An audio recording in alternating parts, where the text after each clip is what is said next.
Okay, so 4 flyers on page in a Word. So how to do this? Let's minimize page. Okay, I'm gonna click on Insert tab and click text box. Here, let's select this one option. Now I will move it a little bit and increase size. Okay, like this. Okay, right click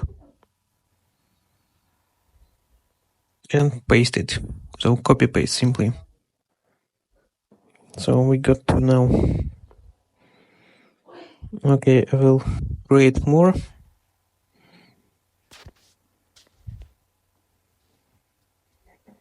So here we are.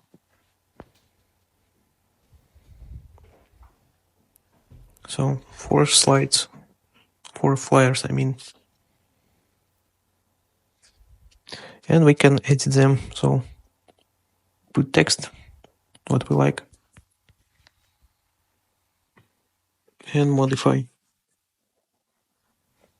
Okay guys, hope this video was helpful. Make sure to like, subscribe, and have a nice day. Bye.